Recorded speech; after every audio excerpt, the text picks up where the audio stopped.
Good morning, everyone. It's Danny Dhaiphong, your host. We are back for another live stream. We have a big show today because we have two very special guests. For the first half of the show, we're going to bring on Scott Ritter, former UN weapons inspector, U.S. Marine Corps intelligence officer, journalist, geopolitical analyst, and much more. Then at 11 a.m. Eastern, we're going to have Pepe Escobar, geopolitical analyst, independent journalist, and self-proclaimed rock and roll star of geopolitics. So without further ado, everybody, we are going to get into Trump Day 1 and its implications, not only for U.S. foreign policy, but also for the geopolitical landscape. As you come on, please do hit the like button. Please do share the stream. Hitting the like button helps boost the stream in the algorithm. But without further ado, here is Scott Ritter. Scott, thanks so much for joining me. Thanks for having me. Man, if Pepe is going to take rock and roll star, what does that make me, country and western? I mean, East and West, I guess, right? there you go. He's the rock and roll star of geopolitics in the East. You're the rock and roll geopolitics star of the West. But Scott, let us get started because we are on Trump Day 1. And a lot of his executive orders, over 100 of them, are domestically related. But he is making a splash in foreign policy. Just in the last 24 hours, he suspended all U.S. foreign aid. So I'm curious about what the implications of this move is for Ukraine in particular, because Ukraine relies a lot on U.S. foreign aid. Your thoughts? Well, first of all, let me just say that when Trump won, I wrote a piece for Energy Intelligence, and I said this is the Trump revolution. Stand by. And again, love him, hate him, doesn't matter. This is revolutionary. And if you don't understand that, then this is not business as usual. This is a completely different approach towards governance, for better or worse. I'm not here to praise it. I'm just saying straight up what the facts are. We are jettisoning decades of establishment, bureaucratic, hostage taking of the American democratic process. Now, I don't know if this is liberation or further incarceration. Maybe Pepe can weigh in on that. But I think we have to understand right off the bat that you have to wipe your brain of everything you thought you knew about how America was governed, because for at least the next 4 years, until the American people get a chance to vote again on who will be president, this is how this is going to work. To answer your question about Ukraine, it's interesting because the way I view this is Trump just gave Putin 90 days to win the war. Basically, he's telling Putin, I'm cutting off aid. You got to do what you got to do in 90 days, because afterwards we're going to do a review. And if we don't have some sort of agreement by then, we will have to consider how we want to go forward. That's how I'm interpreting. Now, I'm not saying that Putin's going, yeah, I'm all for that. I don't think Putin really gives a damn. I don't think the Russians give a damn about this. They will do what they need to do. But Putin did meet with his national security team and say he's looking forward to talking with President Trump about Ukraine. And I think while this 90 days of frozen aid to Ukraine is being implemented, there will be a meeting, or at least a conversation, between Putin and Trump, maybe several conversations. And I think that there is an agreement to be reached. This is also a message to Zelensky and to Europe and to NATO that they just simply don't have a vote in any of this. They don't matter. They don't count. This is about the United States and Russia coming up with a deal. I mean, Trump basically put Europe on notice, NATO on notice, 5% or die. And NATO can't make the 5%. And Trump knows this. And so this is basically Trump signaling to NATO, it's over. It's finished. It's time to understand that, and maybe we can break up amicably, or we can do it the hard way. But the bottom line is, again, 80 years of or whatever, that's not 75 years, I think was the anniversary of, American NATO relationship is finished. It's over. And this is the brave new world that we're entering into. Yeah, well, it's very interesting because during Trump's inauguration address, Scott, he didn't mention Ukraine, Russia, any of it, not once. What did you make of that? Because the only foreign policy remarks he gave were almost offhand about the Panama Canal and China owning it. But that almost seemed like he was just talking at that point, that was a little bit off the cuff. And it wasn't really about any kind of specific foreign policy initiative or goal. But Ukraine, not one word. Trump was speaking to the American people about the domestic problems that we have here in America and his solutions to these problems. Again, this isn't judgment on my part. I'm not sitting here saying anything other than the facts. The facts are the president spoke to the American people, especially those who elected him, and said, I am going to get the things done that I told you I was going to try and get done domestically. Foreign policy, that's a conversation between Trump and the respective foreign leaders that he's going to deal with. It's not a conversation between Trump and the American people. And I think that's one of the reasons why you didn't hear so much about foreign policy in this speech. Or in the speeches. And I think you're going to see that that's going to be his approach going forward, that, this isn't going to be asking the American people permission to do something overseas. This is a man who is going to embody the concept of unitary executive, again, for better or worse, and move forward as he sees fit when it comes to how America interfaces with the nations that represent the biggest problems to the United States, at least as Donald Trump views the world. And again, I just want to remind everybody, there's only one viewpoint that counts right now in Donald Trump's America, and that's Donald Trump's. And I'm not happy with it. I believe that America, was founded on, constitutional principles of, the separation of powers, checks and balances. I've never been a fan of the unitary executive, but also I have to recognize that America today is fundamentally broken, and that we're so broken that the owner's manual doesn't work anymore. And now we're paying the price. We are getting a man who has autocratic tendencies in charge at a time when Americans are willing, apparently, to tolerate a lot of autocratic tendencies. Yeah, and I'm not holding my breath. There's a long way to go. There's a long way for the Trump administration to be belligerent. And right now, it seems like, though, that the Trump administration's big focus is to shift the U.S. foreign policy agenda away from Ukraine. That is quite clear. So, but one thing I wanted to ask you, Scott, was how then are these early talks going to happen between Vladimir Putin and Donald Trump? Because after the inauguration, that was one of the first things that came out, was that his team, his administration is going to engage in this. How do you think this is going to transpire? Remember, it takes two to tango.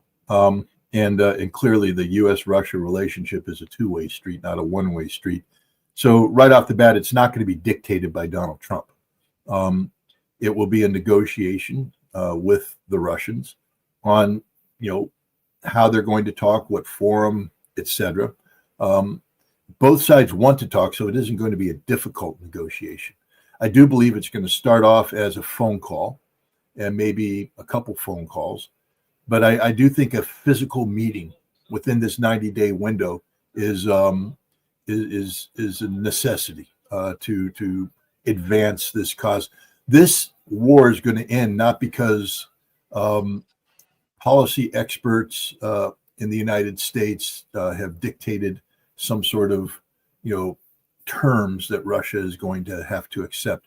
This war is going to end because Vladimir Putin sat down with Donald Trump, and they have a frank exchange of ideas.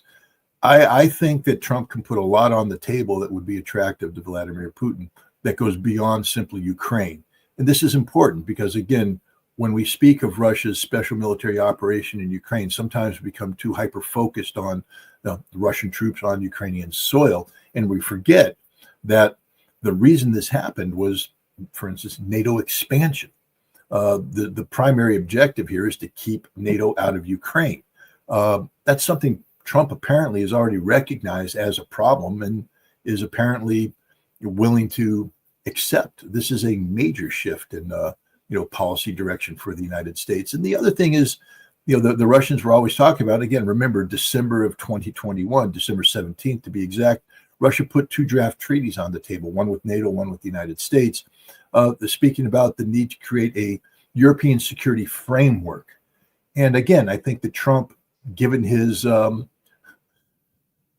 attachment or lack thereof to NATO and European institutions and American-European entanglements, Trump is more than happy to sit down with Russia and say, hey, what can we do to make Europe, a safe and secure place for everybody? And so I think, Putin, those are his strategic objectives. And in many cases, what's happening in Ukraine are more tactical and operational to achieve these strategic objectives. So if Trump is able to just jump over and say, we can accomplish many of your strategic objectives, but we have to bring this thing to an end, I think you'll see that the Russians are able to do that which they are able to do constitutionally. That means that there won't be a frozen front line. There won't be, European troops patrolling the borders and things like that. Russia has some very simple things. What is Russia? Is Russia, and they need the West to recognize that. The U.S. has already indicated early on that lifting sanctions, at least some of the sanctions against Russia, might be a way of signaling, how the future could be. I just think there's a lot of room for very constructive discussions between these two men, but these are discussions that will take place between these two men. Once they discuss and they build the framework, then they'll turn the floor over to the, to Keith Kellogg and Ushakov and others who will, nail down the details. But this is going to be solved by Vladimir Putin and Donald Trump. Scott, do you foresee the pressure? There will be a lot of pressure coming from neocons, NATO, the entirety of Europe, but even big elements inside of Washington too, who want to see this conflict continue in some way. What do you think is going to happen in terms of the pressure? It's a whole new day. It's not 2016 anymore. It's not 2018 Helsinki when Putin and Trump met. It's a very different geopolitical landscape. But do you think that the pressure may be too much for Trump to be able to get something like this done? No, we're dealing with a dictator right now. Danny, he just revoked the security clearance of John Bolton and 51 people who signed a letter he didn't like. Okay, Donald Trump, this is the thing people need to understand. He controls security clearance. He's finally woken up to that reality. And of the people that he revoked, these are former directors of the CIA who historically come back and advise the CIA and administrations on sensitive matters. These are people who, had the crown jewels read to them. They know everything. And he said, you're not part of the system anymore. You're done. I just gave you how he's going to handle dissent. There's a good chance that they're going to revoke the security clearances of every member of Congress who was on the J6 committee. Do you understand what's happening here? This isn't unconstitutional. It's not the way I'd like to see things happen. It's, I believe in free speech and dissent and all this stuff. I'm just telling you how the Donald Trump approach is going to be. If you get in my way and I deem it to be inconsistent with your duties and responsibilities, as an American, official, I'll just revoke your clearance. And he has the sole authority to do that. The president of the United States is the ultimate determiner of what is classified and what isn't, and who has access to this and who doesn't. To give you an example, if I don't have security clearances. If I were invited to the White House and they brought in a document that's classified top secret, code word, and the president thought that I needed to have access to it, he doesn't have to ask permission of anybody. He can pull that document out and go, yeah, I declassified here. Read it. And that's it. It's done. But if I walk in and I have all the security clearances in the world, and the president decides that my behavior is inconsistent, he can just say, I revoke your security clearance. You're done. And there's nothing I can do about it. So he knows. I'm just telling you, this is a whole new presidency. He learned a lot from the first 4 years. This guy was screwed royally by the establishment, by the deep state, by the neocons, by the think tank, by all those people who didn't want him to succeed. They no longer count. And if you look at Marco Rubio, okay, go back. I don't want to look at him. No, but keep going. Well, go look at all the statements that boy made leading up to their anti-Trump statements. Strong this, strong that. He is Donald Trump's pet poodle because he finally understands the name of the game. And the name of the game is I serve Donald Trump. Now, I'd like to believe is I serve the Constitution. And because Trump is president, Trump is the guy that is invested with these powers. But the fact of the matter is, you will not last in this Trump government if you don't do exactly what Trump tells you to do. And I'm sad to say, even if that, brings in things that shouldn't be done under the Constitution. We all saw the executive order he signed about birthright, citizen birthright. I mean, we're now going to get involved in a major. He even got a Kamala Harris, a paragraph in there. And again, I'm no fan of Kamala Harris. I'm really not. I'm so happy and for all the people, just so you guys know, for all the people out there bitching and moaning about Donald Trump, Kamala Harris would have killed you all within 6 months. So screw you. Okay, she was going to take us down a path that led to a nuclear war with Russia. End of story. No debate. That was the direction we're heading. So as bad as this, whatever you want to call this thing that's happening with Trump, at least it's got entertainment value that won't get us killed in the next 4 years. I say entertainment value. It's not good. I felt my heart broke for the immigrants who had the app closed down and now they don't even have their appointments. This is a whole new world. Whatever you thought America was isn't anymore. It's changed. But, he signed this executive order about birthright. I don't think it's going to survive constitutional scrutiny. But then again, you never know. He has stacked the Supreme Court with a majority of conservative justices who are scared to death of this man. Remember, they're the ones who said you can commit any crime as president and we can't touch you. So you think he really cares about the Supreme Court? He wants the Supreme Court to rubber stamp everything he does, and he's expecting that. I'm against that. I believe the Supreme Court should be an independent arbiter of constitutionality. But we're in a brave new world. I liken it because people always say, well, it sounds like you're defending Trump. No, but have you ever seen those movies, Danny, where, like a mountain climbing movie, the two climbers are going up and, they fall.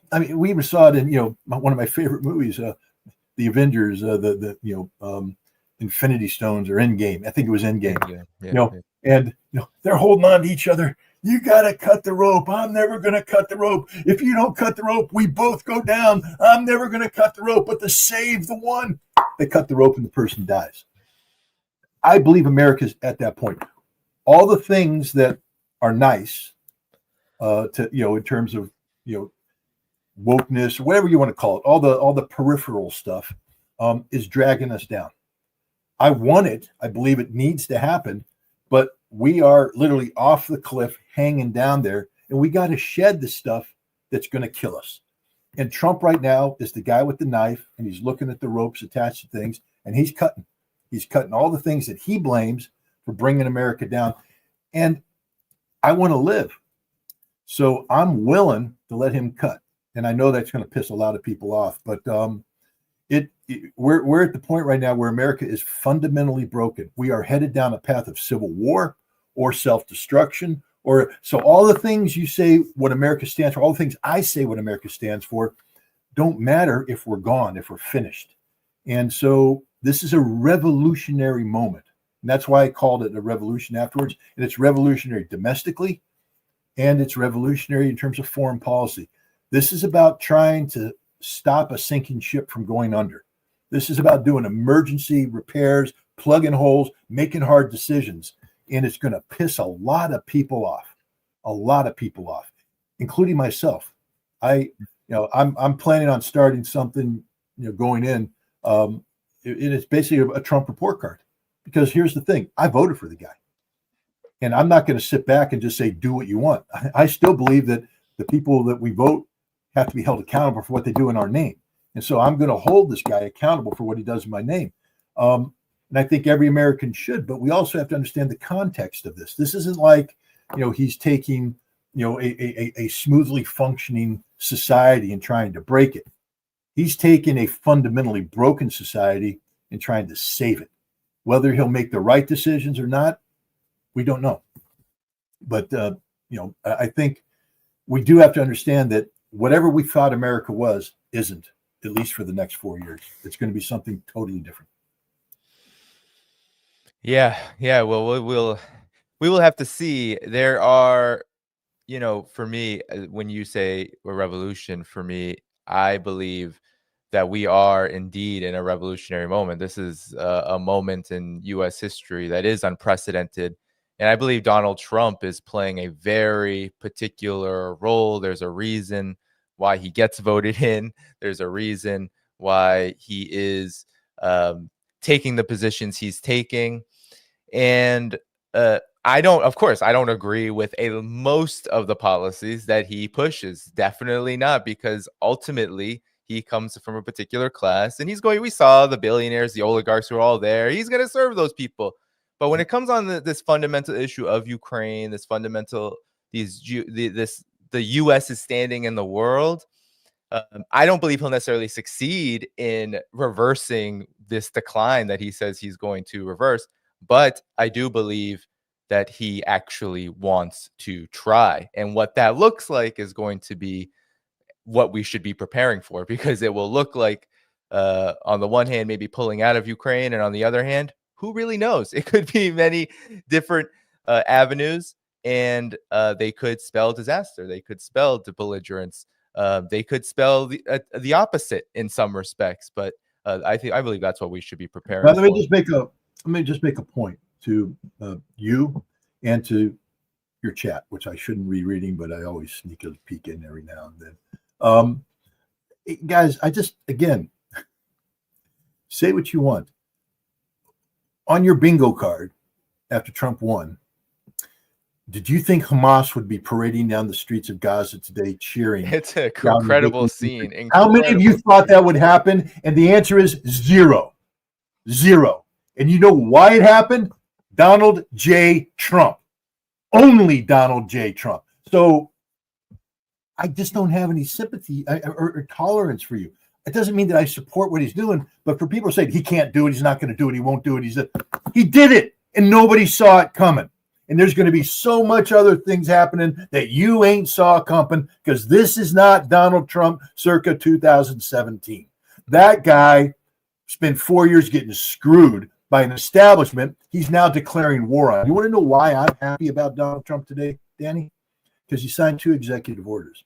One said, get the intelligence I can't use that word, the heck out of I saw that lives of Americans who are speaking freely. Stop politicizing the justice system to go after people who dissent against government policy. And 2, free speech, defending free speech. Those 2 things. And again, you guys understand, did you have the FBI send 40 freaking guys into your house? If you didn't, shut up. You don't have a say in this discussion now. I did. You know why they came in my house? Because the government under the Biden administration wasn't happy with what I was saying. And they were trying to shut me down and intimidate me. The government was working with the Ukrainian government to silence me, to pull me off of social media channels because I dared challenge the official narrative. So I'm a little happy about this, because those 2 things can pave the way for getting the Department of Justice the hell out of my life, getting the FBI the hell out of my house, getting all the stuff they took back, including all you people go, Scott Ritter was great about weapons of mass destruction in Iraq. We think it's so. They took the freaking archive. They took the archive. I want it back because it's mine, not theirs. That's the truth. And they stole it, not Trump. Biden. Biden stole it. Okay? So, yeah, this is a little personal here. It's very personal here. And I just have to say that therefore, before the grace of God, go you. There, but for the grace of God, go you. Because all you people out there putting your little brave statements in the comments section, understand that there are consequences for free speech, apparently. And you never know when the government's going to turn on you. I will be the staunchest defender of free speech if Trump turns on people. And I will. I will, because I know what it's like to have the FBI weaponized against you, the Department of Justice weaponized against you, the federal government. They took my passport in violation of my constitutional rights, denying me the ability to freely travel. I have been invited to many, many, many places since the summer of 2024, and I can't go because I don't have a passport. And now the government's playing stupid games. Because when we approach them and we say, we want to talk about the passport that you took, they say, well, do you have a receipt? Well, they didn't give me a receipt. Well, without a receipt, how do we know we took your passport? See, now they're playing that game. And that game's going to end. That game's going to end. But guys, it can happen to you. So stop defending what the disease that left the White House yesterday. I'm not saying you have to sing the praises. I hope not. No, Joe Biden is a disease. Yeah, no, but I hope people are defending him. Yeah. Well, there's so many people who are, because if you're condemning Trump, what are you doing? You're saying that's good. This was a black and white situation. You either voted for Biden, who's going to kill us, or Kamala Harris, who's going to kill us, or Trump, and we don't know what the hell Trump's going to do. But I have to tell you, the man delivered, whether you agree with him or not. I mean, one of the greatest, I think, litmus tests was J6. And I'm not sitting here saying it's a good thing to beat up cops, and I'm not here saying anything. I'm just saying that he said he was going to pardon the J6 crowd. And that was one of those litmus tests, because even leading up to his inauguration, he was like going, well, there might be some guys that I don't want to, we're going to look at them. We're going to do this. Blanket pardon, gone. I think when Trump says he's going to do something, he's going to do it. And this is the new Donald Trump. He's not scared of Congress. He's not scared of the Department of Justice, because he had 4 years where he sort of cowered. I mean, he cowered. He wasn't aggressive. He was nervous. He was this. The man was impeached twice. Impeached twice. You think he's afraid of anything Congress can do to him right now? No, he's broken the code. He has a mandate to govern the way he wants to govern. And he's going to do it. That doesn't mean we have to roll over and play dead, but we just have to understand that this is a different presidency than 2017. Yeah, for me, I will always, of course, criticize Donald Trump from the past and now the present for whatever he does, which is antithetical to peace and to justice and all of that, that we stand by our principles. However, we cannot oppose, and I think it's foolish to oppose everything that you said about your circumstance, Scott. I mean, I was feeling it when that happened to you. I was about to travel. I was like, oh, well, look at that. Everyone associated, because that's how it works here. That's if it's happening to one person, then it could happen to you. And so I would never oppose any policies, regardless of whatever we think the reason is, because, people always want to debate, well, what's the reasoning for why this is happening? It doesn't matter. The fact is that Donald Trump is president. You got a ceasefire. You got talks with Putin. He called China before he called Xi Jinping before he was even president. Those things I will never condemn. Why would I condemn that? It was a good conversation with Xi Jinping. It was a good conversation. You know how you know it was a good conversation? Read the Chinese readout. Yep. Read how the Chinese talk about this. Because normally when there's a conversation of this nature, you got the White House spinning it, or oh, we did this, that, and the other. And the other side's like, well, we picked up the phone, we said a few words, and then we hung up the phone. Meaning that they're not buying into any of the spin that the White House puts on it. This time the White House put a positive spin on it, but then you read the Chinese and you're like, wow, that's a real positive spin. I mean, the Chinese liked this conversation, liked what they heard, and were optimistic about working with Trump going forward. So I'm we'll again, like you, there. I look again. I don't. I just there's things that are being done that it's like triage, and the people that it's being done to, it's bad. I mean, if we're a broken state and we're trying to strap on all these peripherals, it's just friction. It's dragging us down. It's hastening the fall. So clip on the rope. It's tragic for the people falling down into the abyss. There's no denying that. But if you don't clip, the whole thing's going to come down. And that's where we're at today in society. At least that's the way the majority of Americans view it. Yeah. Yeah, I definitely want to move on to the Middle East before you go, Scott. But my last comment on this would be, I will always defend everyone's rights, trans rights, everyone's rights. I don't agree with what Trump is doing. However, I believe the root cause of this, unfortunately, is actually not the people that hate trans people, the bigots, all of this. It's actually what happened with elite liberals and how they used identity, quote unquote, identity politics to forward incredibly hostile, oppressive, aggressive, warmongering policies and policies that have absolutely no interest in humanity. We saw how badly Biden did and Kamala Harris did. All of those policies on the periphery of trans rights. And then you have people like that speaking for trans rights. It makes it very difficult, very, very difficult to be able to put all of this together into a whole, which, Scott, I think your example of the Marines and the military is a good example. If we're going to actually keep and change a culture or an institution, you have to be able to bring people together around leadership that people can trust. And that's not happening with those who, and that's why you have people in my ear, LGBTQ agenda. It's like, no, stop that. But at the same time, they're looking at the elite liberals who are promoting identity politics to weaponize horrific policies that are against the interests of humanity. And that's what we have to fight that first. In my opinion, we have to fight that first. But Scott, I wanted to close in the last 20 minutes or so, because a lot has happened in the Middle East since we spoke in West Asia. And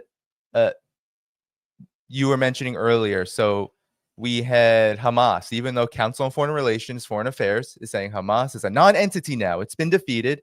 They are now parading in the streets with thousands upon thousands of cheering Palestinians in Gaza as the hostage transfer is occurring after the ceasefire was agreed upon just before the end of the Biden administration. Now, I wanted to get your reaction to this, and because we have been talking a lot about Israel, the state of Israel, not the state of Israel, but its status and its condition. And it seemed there for a while that Israel was on this huge upswing of it's going to be dominant. But now the ceasefire, Trump comes in, or Trump is about to go, he helps negotiate this ceasefire. And suddenly there is panic, run amok. Now they're even trying to invade the West Bank and kind of create a whole other military situation. What have you made of the ceasefire and how this reflects upon the overall situation and agenda and war agenda that Israel has been promoting? 2 nights ago, I guess, on the 18th, I had I call it an honor and a privilege to be invited to the Busboys and Poets Peace Ball 2025. It's a very progressive event, an extraordinarily progressive event. But that doesn't mean that there aren't issues in there that deserve support. And one of the big issues that deserves support is the Palestinian issue, and peace. Peace is also a big thing that needs support. So I had no problem attending, even though I'm a Reagan Republican from way back. I was honored to have the opportunity to go there and talk.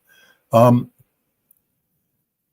entire time I was there, I was approached by real Palestinians including a poet who has written about the horrors of Gaza, people from Gaza, and they thanked me for defending their cause and speaking out for them. And I asked them, what do you think about this ceasefire? And even the most hardened of them said, I don't think it's going to last. But tomorrow, a child gets to wake up and not worry about a bomb being dropped on their head. And that's a good thing. Food is going to make its way in. The fighting is going to stop, and the Israelis are going to be pulling out.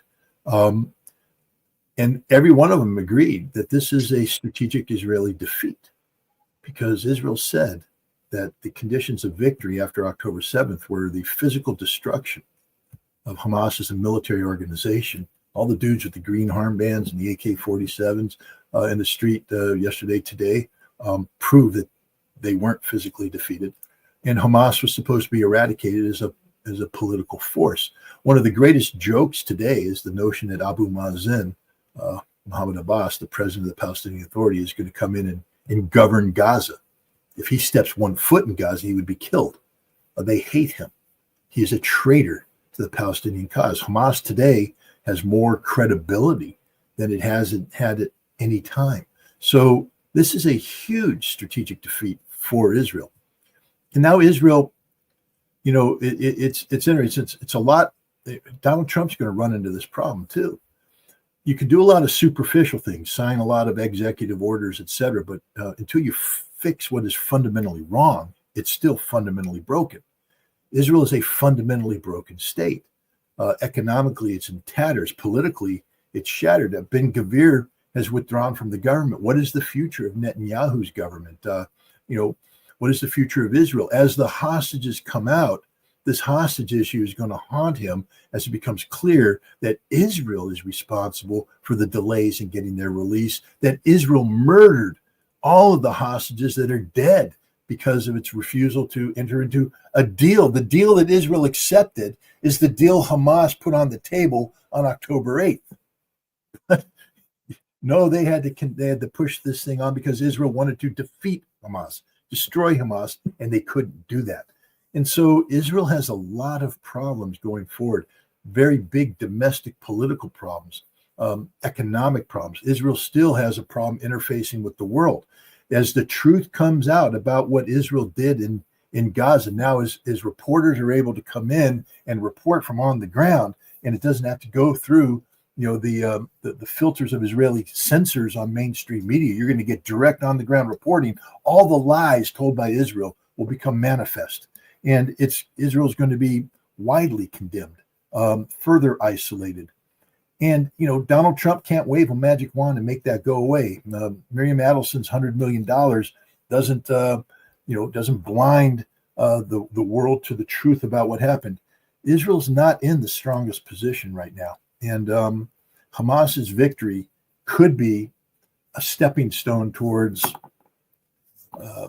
compelling Israel to accept the reality of a Palestinian state, which is why you see Israel working so hard on the West Bank right now, because they're very afraid that eventually pressure will be put on them. And so they're trying to create a new reality.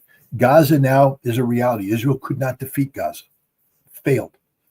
So what Israel's trying to do is establish a new reality on the West Bank to further diminish that. And there's a big danger here now that there might be an uprising in the West Bank, not just against Israel, but against Abu Mazen, against the Palestinian Authority, who are little more than shills and tools of Israel. And so, yes, there might be peace in Gaza right now, but I don't think there's going to be peace in Palestine for some time to come.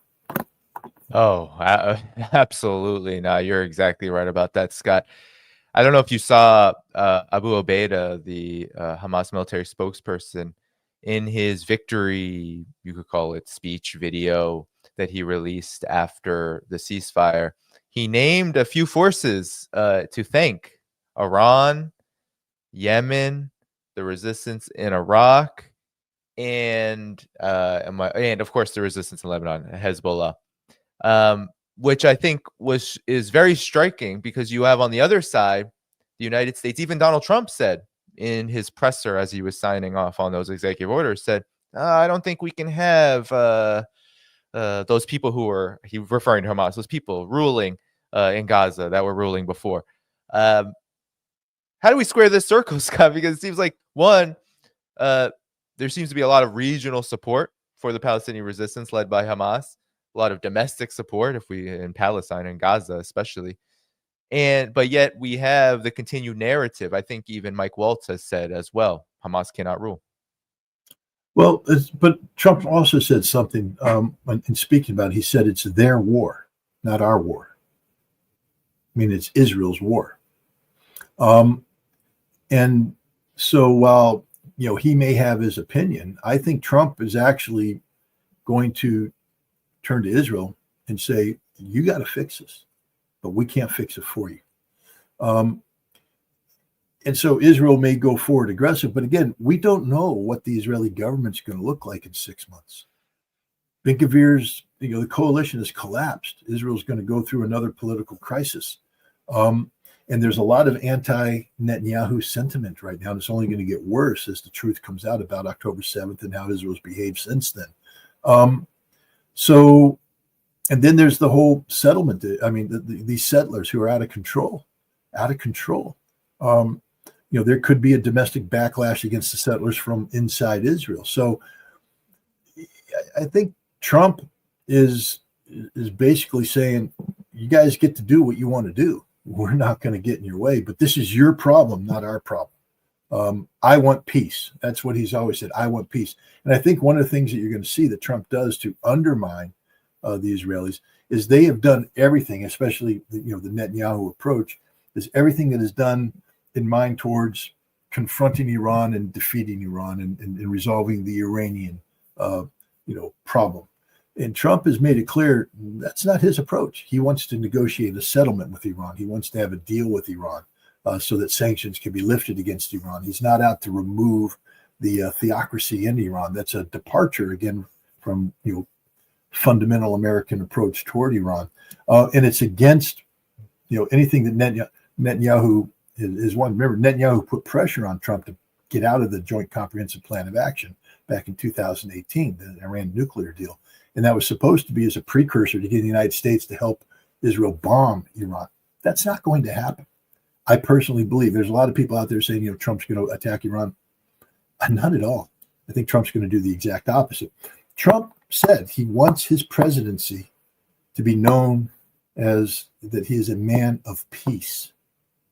And so while that doesn't mean he'll shy away from confrontation, if it's his first option appears to be peaceful resolution to the problems. And again, I think he's telling the Israelis, you got to solve this thing. You created this problem for yourselves. You got to solve it. I, on the other hand, am going to solve what's about America. And he's not going to and he made it clear, he's not going to let any nation make America do things that are not in the interest of the United States. And going to war against Iran is not in the interest of the United States. So I think we're going to be seeing some. I think take your bingo cards, take your politicized bingo cards that everybody made after the November election about how bad this guy was going to be. Throw them away, shred them. They're no longer valid. He's going to do things that are going to shock you, surprise you, even on Israel. Well, how could he, Scott? He built the biggest pro-Zionistic cabinet in the world. Yeah, but did the pro-Zionist cabinet stop him from pushing for a ceasefire that required somebody to tell Netanyahu to sit down and shut up? I think this is different. I'm not saying it's all going to succeed, and I'm not saying Trump's perfect. I'm just saying, again, whatever you thought was going to happen, nobody, even myself, can say with confidence that we know what's going to happen going forward. We are on a roller coaster, and we don't know anything about the construction of the roller coaster, what the design features are. We got on, and it's pitch black, and we're going for a ride right now. And I bet you this is going to be the hairiest, twistiest, turniest roller coaster ride in history. And maybe the machine's going to break, and we're going to go sailing off and die. Or maybe we cross the finish line and go, holy cow, what a ride. We don't know. Yeah, I mean, certainly those twists and turns, there will be. I talked earlier about pressure. I agree with you, Scott. I think Donald Trump certainly can make choices on his own volition, doesn't need to be beholden to anybody. On the other hand, some of those twists and turns on Israel may not have good outcomes for the Palestinians. But I do believe that to re-engage in a genocide will be very difficult for the Trump administration to allow, only because of the precedent too that he just set with the ceasefire. It will be, I mean, come on, we just witnessed over a year and a half of what it means for a political entity like the Democratic Party to completely and utterly support the genocide in Gaza. It means you're done. It means you're not. It was the number one issue. All the polls are coming out now. The number one issue. It topped the economy, which is absolutely shocking. So I think that Donald Trump, if he wants to be the future of the Republican Party, whether he is in office or just in the back, that will be it for the Republican Party if they do what the Democrats did. Also remember this: Trump knows this. Again, on your bingo card, did you have Donald Trump reposting Jeffrey Sachs, criticizing Benjamin Netanyahu? And the answer is no. Nobody saw that coming. Nobody saw him doing that. Netanyahu wasn't at the inauguration. Come on, guys. There's signals taking place here that this isn't going to be the rubber stamp, support of, greater Israel that everybody was predicting. That there's going to be a lot more nuance in the Trump approach toward Israel than we could ever have imagined. And it doesn't mean it's going to be good, but I you know why I'm not worried about the Palestinian people right now? Because they didn't. Again, I'll take it from a Hamas fighter. He said, "We are here because the people of Gaza never surrendered. Mm-hmm.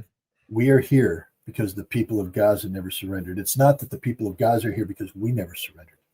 We are here because the people of Gaza never surrendered." What more can you possibly do to these people? You have blown them to hell. You have killed tens of thousands, maybe hundreds of thousands. You've slaughtered their children, slaughtered their women. And they're still standing.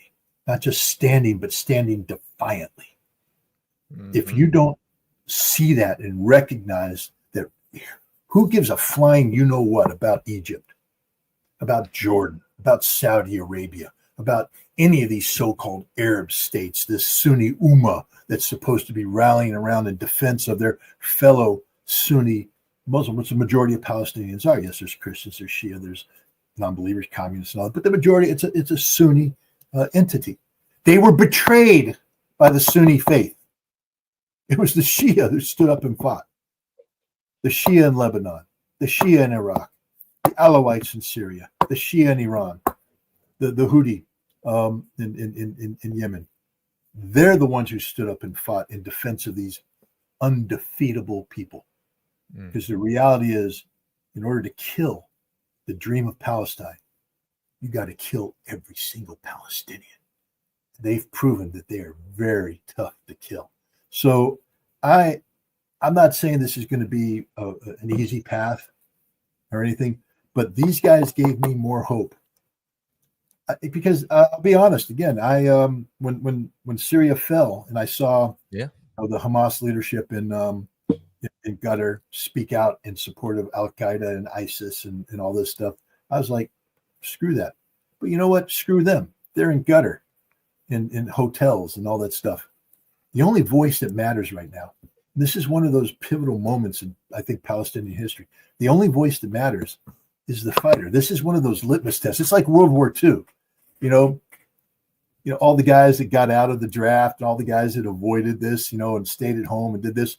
Yeah, but when the war ended, try being on college campus, being a 21-year-old kid on a college campus in 1946.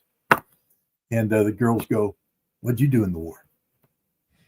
"I was on Iwo Jima. I was at the Battle of the Bulge. I stormed Normandy. I stayed home and I pumped gas and I sold, women's clothing at Macy's. This is one of those tests. And if you're not saying I was in Gaza, I was Hamas, I was underground fighting, I was resisting, I was above ground resisting by not surrendering, by not, that's it. You're either part of that group or you're not. And that group's a pretty damn strong group right now. I wish I had half the courage that those people have. And that's who's going to be leading Gaza. And to be honest, that's who will And eventually lead Palestine. Yeah, that will be eventually who will be leading Palestine. Exactly. Are people like that, people like that, the people who stayed, survived, and fought, and they are going to continue to fight. That's why for me too, it's also like Donald Trump. Yes, I mean he took the moment. He was in the moment, but it was the Palestinians, it was the resistance that made that. It only happened because of them. It only happened because of them. This is the other thing people don't understand. They got everything they were looking for, except a Palestinian state. But even then, on October 7th, they didn't say this ends with a Palestinian state. They said that is the direction we're heading. But, they took hostages to get Palestinian prisoners freed. People are like, they took hostages. So did Israel, thousands of them. And they always said, we're taking these to get our people out of prison. Sinwar said that from day one. We've taken these hostages to get our people out of prison. And the Israelis went, we will never do that. Well, you just did. Why? Because you were beat. So it is what it is, man. Scott, in your final comments, I want you to talk about the IDF's exhausted army in lieu of what Donald Trump says here about Gaza, because we mentioned his comments about this is their war. But he also says something really interesting about the economics of Gaza, because a lot of people have been telling me, Danny, how could you say that there's resistance and that that Israel is on edge and that they're being defeated when there's nothing left in Gaza, nothing left. Well, Donald Trump, even just saying this in economic terms, shows that there's something about Gaza that's valuable. And given the fact that we are in a ceasefire right now and there was nothing in Israeli leadership that wanted this, I think it speaks volumes. But here's what Donald Trump had to say. Confident are you, Mr. President, that you can keep the ceasefire in Gaza and conclude the 3 phases of this deal? I'm not confident. That's not our war, it's their war, but I'm not confident, but I think they're very weakened on the other side. Do you support the 2 states? Gaza, boy, I looked at a picture of Gaza. Gaza is like a massive demolition site. That place it's really got to be rebuilt in a different way. Do you plan to help rebuilding Gaza? I might. Gaza is interesting. It's a phenomenal location. On the sea, best weather, everything's good. It's like some beautiful things could be done with it, but it's very interesting. But some fantastic things could be done with Gaza. How do you see the future in governance for Gaza? Well, it depends. I can't imagine you certainly can't have the people that were there. Most of them are dead. All right, Scott, your final reactions to the IDF's exhausted army in light of Donald Trump's comments here. Well, I mean, I agree with Donald Trump politically. Going forward, whoever governs Hamas can't be called Hamas. Or governs Gaza can't be called Hamas. But you know who recognizes that? Hamas. That's why they sent, the 14 Palestinian factions went to China. It started with negotiations with Russia, but they went to China last year, where they came up with a unified approach towards governance that allowed Hamas to play a role, but it would be called something different. It's just similar to what we did in Syria. You remember when we came rolling in after going after ISIS, and we're like, we're working with the YPG, but they're really the PKK. We're talking about the Kurdish groups, and the PKK is a terrorist group. And how can we give these guys the capabilities to fight ISIS because we call them terrorists? We'll just rename them. They'll become the Syrian Democratic Forces. Problem solved. We're not working with YPG or PKK. We're working with the Syrian Democratic Forces. And that's what's going to happen here. There's going to be a renaming in a restructuring of what governs. But again, imagine somebody from Abu Mazen's crew coming into Gaza as part of this unified government saying, all right, we're in charge here. And the boys that were doing all the fighting are going to go, no, you're not. I'm sorry. And the people in the street aren't going to look at them and want to. Remember what I'm talking about? You want a Marine Corps leader that's up there who's got the biggest brass, and all that, because that leader did it, was there at the forefront. Everybody knew it. He charged, and they're ready to follow. And now you can have some slime ball from the Palestinian Authority roll in there and go, all right, I'm in charge now. And nobody's going to follow because they're going to go, where were you when the bombs were falling? Where were you when the tanks were rolling? And if you weren't here leading the resistance, fighting, struggling, surviving, you don't have any political weight. We don't care about you. And so I think Trump, there's a political compromise to be had here. And I think that the Palestinians are able to come up with a governing body that isn't called Hamas, that, however, is representative of the resistance. And Trump knows what needs to be done. He understands that there has to be reconstruction. The other thing that was left out of the equation is one of the things that Israel was trying to do by taking Gaza is stop having this line drawn out into the Mediterranean Sea where there is oil and gas. You say, where's the money going to come to rebuild? God, yes, there's going to have to be upfront money put in there. But if you develop those oil and gas resources, Gaza is sustainable going forward. And it can become a new. And the other thing, I'll leave you with this one. Yeah, I live in the city of Albany, beautiful city, except, we've got the Hudson River. And on the Albany side, the city planners put a damn highway right along the Hudson River. And so all the garbage development, you got tenements and all, it just destroys this valuable river, riverside property. And you can't undo it because the infrastructure is hardwired in there. Gaza was a refugee camp, a giant concentration camp, a prison. There were certain elements of Gaza that were developed, but others were just a prison camp. This is an opportunity to redefine Gaza as a home, not a prison camp, but a home, to build homes, not to build temporary shelters. And they get Gaza's been flattened, but that means that you can reimagine Gaza. And hopefully you'll get it reimagined in a way that provides, quality standard of living for Gazans who are Palestinians who will be part of a Palestinian homeland, living in peace with their neighbors. But look, it's a dream right now. It's a dream. But I think what Trump was saying is that there's opportunity here.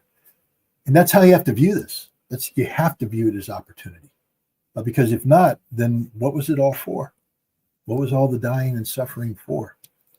Just to have more suffering? It has to stand for something, represent something. The sacrifice cannot be in vain. And so while Trump, I don't think, has a plan, at least he has a mindset that says he's open to a plan. And that's a start. Yes. Well, Scott, thank you so much. We'll bring on Pepe to say hello. Hey, guys. Hey. We're all together. Hi, Scott. The rock star. Great to see you. Good to see you, Pepe. I look forward to hear what you have to say. Thank you. Well, it's been great, Scott. Thanks so much for coming on. Of course, we'll be in touch. Hope you have a good rest of your morning. Well, thank you very much. And Pepe, good seeing you again. Take care, Scott. You're not coming to Russia anytime soon, are you? I got to get my passport back. Exactly. Passport back. Thanks for rubbing it in, Pepe. Pepe's in there rubbing it in. Salt on the wound there. Well, All right. I can sell you a Macedonian passport if you're interested. All right, guys. Have a great day. Thanks, Danny. Bye-bye. Bye-bye. Pepe, good to see you. How are you? How are you? Oof. Oh, It's my fourth podcast today. Yeah, I saw you right before on Judge Knapp. I was like, wow, yeah, you're on the circuit. All right, well let's have a good one then. Everyone, Scott just left. You can find his Telegram in the video I description. was listening to what Scott was saying about Gaza, but I'm not sure this is what Trump meant. Yeah, no, I think he more so meant the taking Gaza for the empire's purposes, so to speak, developing it in the empire's way of developing things, which is usually Danny, distracting. only an empire can rebrand a genocide as a spectacular real estate opportunity. Hmm. And they can get away with it, you know. Well, Yeah. Well, Pepe, I wanted to begin our conversation, though. Of course, we are in the Trump 2.0 now. It is here. Donald Trump is here. And there's been some very interesting moves that have been made. Donald Trump talked to China right away, called Xi Jinping. He's made inferences that there will be talks with Vladimir Putin very soon. But right after Donald Trump spoke with Xi Jinping and had his inauguration, Xi Jinping and Vladimir Putin went on the phone for an hour and 35 minutes and Fantastic. reiterated their relationship, and also talked about what Xi Jinping and Trump talked about, and also talked about what is going to happen next. So, Pepe, talk about how the multipolar world is preparing for Donald Trump 2.0 in light of this very rapidly moving context. Well, for the moment, everybody is fascinated by the greatest show on earth, right? So starts dancing YMCA, YMCA. So, well, can you imagine the people at the Politburo or at the Kremlin, at the Security Council in Russia looking at this? Oh, it's absolutely fascinating. It's better than anything on Netflix, Amazon Prime, etc. But now it's the nitty-gritty, you know? And a lot of stuff that Trump said yesterday, and then afterwards, when he was at the White House, there were a few reporters asking questions. It's fascinating stuff. Starting with the Gaza thing, which is the empire rebranding a genocide into a fabulous real estate opportunity. This is completely crazy. This is what he actually meant. He was not thinking about the people of Gaza and the people of Gaza rebuilding their homeland. Well, there were other things that were even more extraordinary, like planting the American flag in Mars. So we have de facto manifest destiny on mega steroids, right? The beginning of a new golden age. And I was writing my column before talking to you. It's practically finished. And I'm tempted to title it as the age of interplanetary exceptionalism. Because now this is exceptionalism with no limits. So annex Greenland, annex Canada, that's a piece of cake. Let's annex Mars as well. So, okay, it may be a joke, but not as much.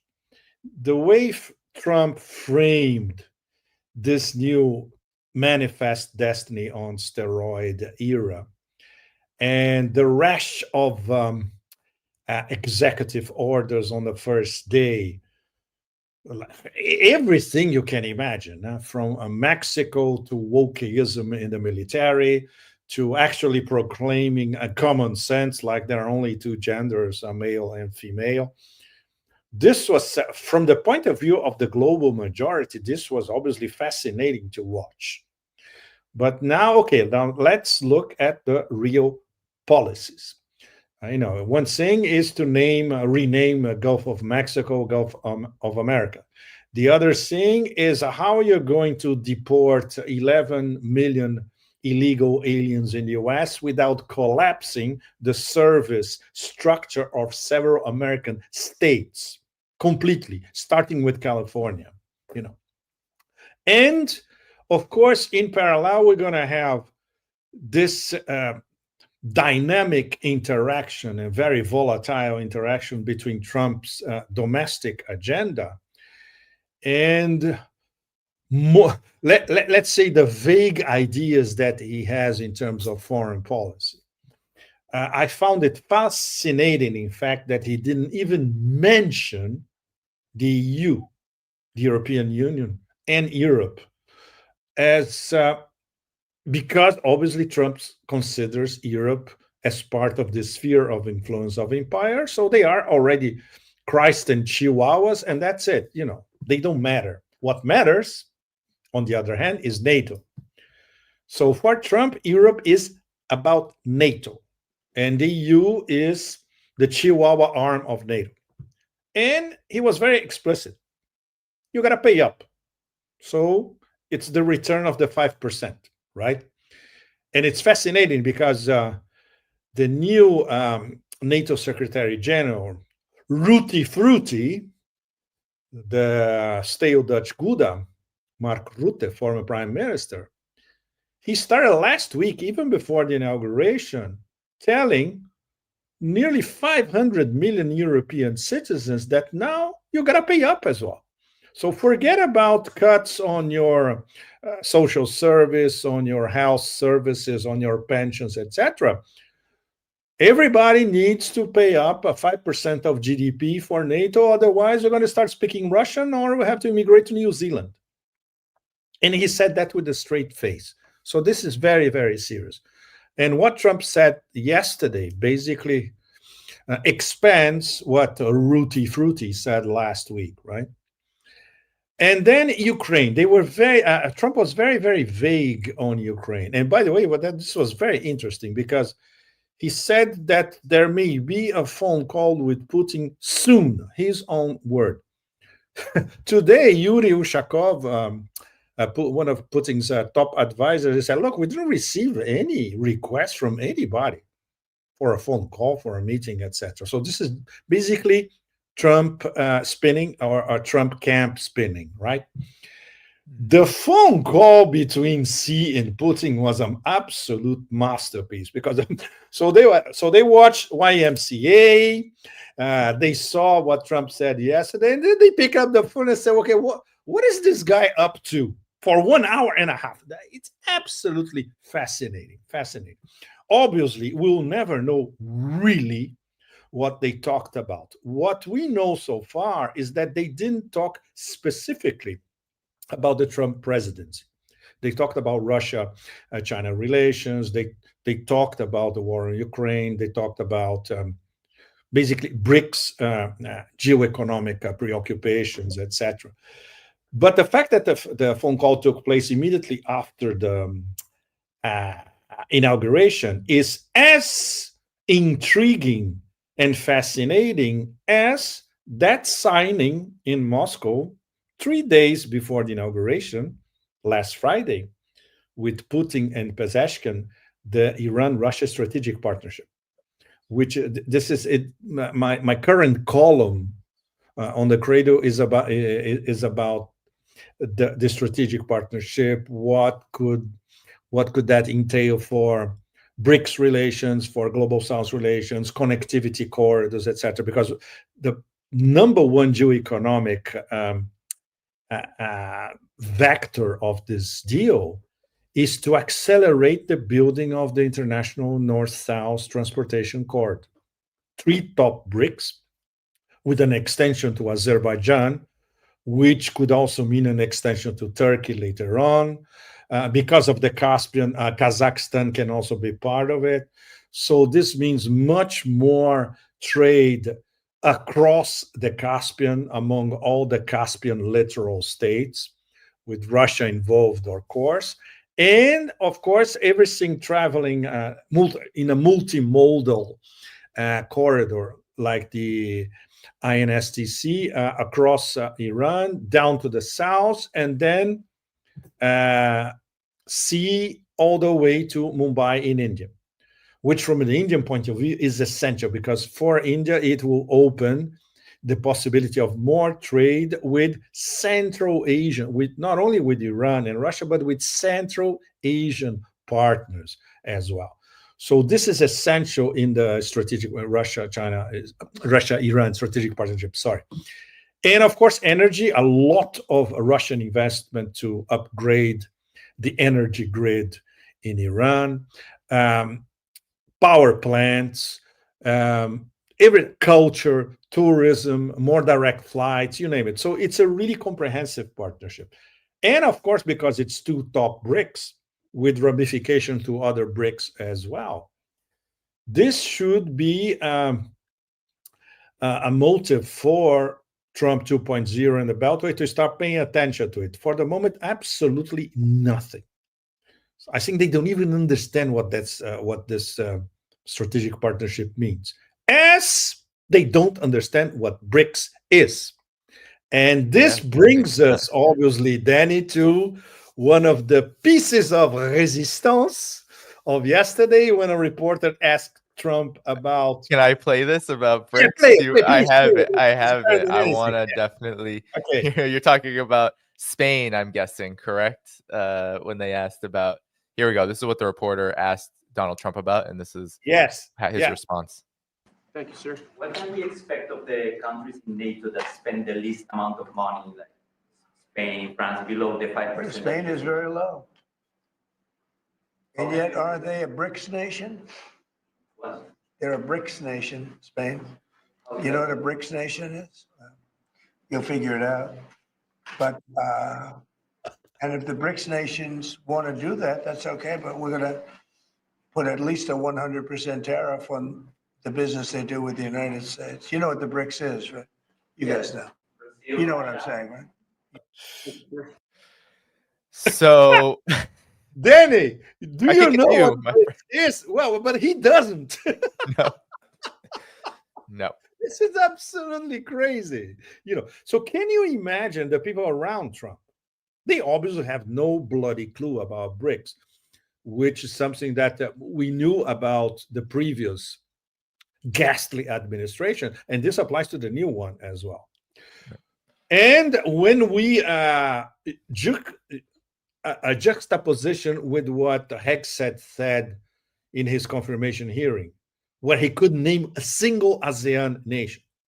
So they have absolutely no clue about BRICS, ASEAN, and we can keep going on. Shanghai Cooperation Organization, Eurasia Economic Union. They don't know anything about how the new multinodal, multipolar world is being formed by these multilateral organizations. So this is terrifying, to say the least. Do you find that this may actually be of some advantage, though, to Putin, Pezeshkian, Xi Jinping? Because it seems like there is this, for now, this move away. Donald Trump's moves are, let's not look that direction. Let's not even look as far east as Europe, but let's, or as far west as Europe, moving east to the east. Let's move here. Let's move to Mexico. Yeah. Let's move to Canada. Let's move to even Greenland up to the Arctic, which has Russia, China implications for sure. Yes. But at the same time, it seems like Vladimir Putin, Xi Jinping, even the Iranian government are quite aware that this transition is going to be quite a bumpy one. Very bumpy. And the fact that, well, in terms of history, geography, and the geopolitical arrangement of the chessboard, they will be dealing with near illiterates. It may be a plus for them because they will keep doing what they're doing, which is Eurasia integration, Afro-Eurasia integration. We can call it Afro-Eurasia. Afro-Eurasia integration, in fact. I was thinking about something I've been reading in French, geohistorica, in terms of Africa and Eurasia are in fact the same mass. Well, and the fact that you just mentioned that when Trump 2.0 is focusing on looking here means the Western Hemisphere, and as is defined by the State Department, essentially Latin America. So they will be very much focused on divide and rule and hybrid wars all across Latin America, and lots of pressure on recalcitrant actors. Okay, some are in the bag, like Milei was, yes. By the way, I was stunned to see that two leaders of two key nations in South America and in Europe, Meloni in Italy and Milei in Argentina, they were sitting in the back row, behind literally everybody, with their heads pressed against the wall, literally. And they couldn't even talk to people around them, When we had, of course, the Silicon Valley elite in the front row, on the right side. And all Miss of them. Adelson. And, of course, Miss Adelson right behind the Clintons. Place of honor, of course. $100 million buys you the perfect seat, all right? Mm-hmm. So the Western Hemisphere vector, Danny, this is going to be really, really hardcore. There were already some intimations. Cuba is back as a state sponsor of terrorism, which is one of the most stupid things in the history of humanity as a whole. In fact, Trump put it back because Trump put it in the list in the first place, if I'm not mistaken, 2021, right? And then out with the a little before that. It doesn't matter because he left. Okay. So anyway, it was during Trump 1.0, right? So it was a Trump decision. Then they were out for 4 years, and now back as state sponsor of terrorism. So if you know anything about Cuba, you know that Cubans will resist that. They will fight it, and they don't care how they are described by the empire. Venezuela is a much more complicated proposition because we heard already a few, let's say, pacifying signs from Rick Grenell. He said that he has contacts with with Caracas, which is an enormous plus. And we heard from, what's his guy? I think was one of the ministers, Venezuelan ministers, and also the attorney general. He said, yes, so we are interested in collaborating and discussing. We can talk about criminal gangs. We have to reestablish contact. So this is a relatively positive move. That does not mean, of course, that the hard-on regime change and getting all those minerals and getting the biggest unexplored oil reserves on the planet is going to disappear. No. But at least there is a possibility of dialogue between the US and Venezuela. In the case of Cuba, it's even worse, Danny, as you know very well, because Rubio is Cuban American. Right. So it's going to be practically impossible to have a decent dialogue about Cuba with Rubio at the State Department. And then there are, of course, Bolivia, which Elon Musk, he still has his sights on Bolivia. Right. The lithium that he's going to get from Argentina is not enough. He wants the lithium from Bolivia. He wants the lithium from Chile as well. And, of course, the Brazilian equation, which is immensely complicated because Lula's government will be under tremendous pressure. Bolsonaro is an ally of Trump.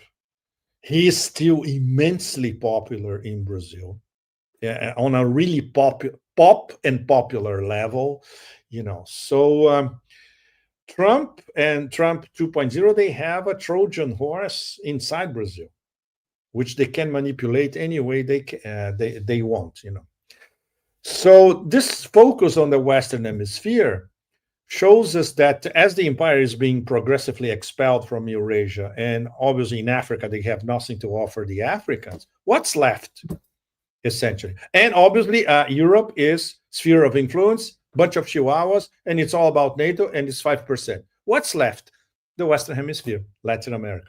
So we can expect a lot of hardcore action against individual nations in the Western Hemisphere, unfortunately. Yeah. And while I don't see like Russia, China, they have deep relations with Latin America. They will, in Iran even too, deep relations with especially the multipolar nodal countries inside of Latin America. It does seem to me, though, that Donald Trump's and his administration's obsession with the Western Hemisphere might actually be seeding the East, which is what many of the neocons and the foreign policy strategists, the establishment, those who are writing the book on how to maintain and expand the American empire, they will want to continue their objective of moving and confronting and containing and weakening Russia and China and Iran. I don't know how that circle gets squared, Pepe, because that's a lot to ask for the United States' empire to do all of these things at the same time. And it's quite significant that in these past 2 days or 2.5 days, he has not mentioned China in detail. He has not mentioned Russia, apart from saying something about a phone call with Putin may be happening soon. And he has not mentioned Taiwan. That's very significant as well, because these are all deep state themes, key themes. Né? And obviously, he knows that the deep state will be fighting him on every single front, especially on Russia and China and Iran as well. Iran is different because of the Israel element. Iran is what Miriam Adelson will tell him to do. We all should be worried about that, you know. And in terms of this reconfiguration of Eurasia, the impression is that Trump is not even thinking about it. Otherwise, he would have mentioned it in some detail. The only thing that he actually mentioned about West Asia was that fabulous, phenomenal piece of real estate in Gaza, right? He didn't talk about Hezbollah. He didn't talk about Lebanon. Once again, no Iran. So from the Iranian point of view, this is intriguing because the Pezeshkian circle, they want a new dialogue with the US. Direct dialogue, Tehran, Washington. They think there is a possibility, especially because of Zarif. Zarif as vice president. Zarif has very good contacts in Washington. And people in Washington respect him, which is also very, very important. So if the Iranians, as fabulous diplomats that they are, they find an opening to have a direct dialogue with Trump, there will be an enormous win, not only for Iran, but for the BRICS as a whole. So this is one of the hypotheticals at the moment. And the China, for the moment, the China issue was reduced by Trump himself to the TikTok issue, which is also immensely fascinating. Because I was looking at the shareholder breakdown of TikTok. 20% of the shares belong to the founder. 20% belong to TikTok employees all over the world. And 60% belong to 3 American funds. So what does that tell us? That the Americans already have a shareholding control of TikTok. What do they really want? They want to buy the shares of the founder, those 20%. So then they'll have 80% total absolute control. And then, okay, they would, okay, well, you can sell ads in the US. We'll let you do it. Right? And they beat China too. They beat Exactly. China. They beat China. Even though China doesn't even want TikTok. And go to China. Beat China. Exactly. Go to China. Try to go on TikTok in China. You'll need a VPN. And another thing that, for instance, Trump got 36% of the youth vote in the US on social networks. And guess who was instrumental to get these votes? His son, Barron. Barron was telling Trump, you should go here, you should go there, or you should be on TikTok. This is absolutely fascinating because Trump knows very well that TikTok was instrumental to elect him. And now he wants a direct dialogue with these hundreds of millions of young Americans and hundreds of millions of young Chinese who started to pay attention to him as well. So the TikTok thing is a monster PR operation, in fact, which of course Trump can package as another win. And it's not by accident that he announced to everybody, TikTok is back. He already announced that as his own win. And now he wants win 2.0, which is okay. And now we're going to have the absolute majority of the shares, 80% instead of only 60. This is fascinating. So this the China issue at the moment is TikTok. Can you imagine if Xi and Putin were talking about TikTok on their phone call? Okay, we can always dream, right?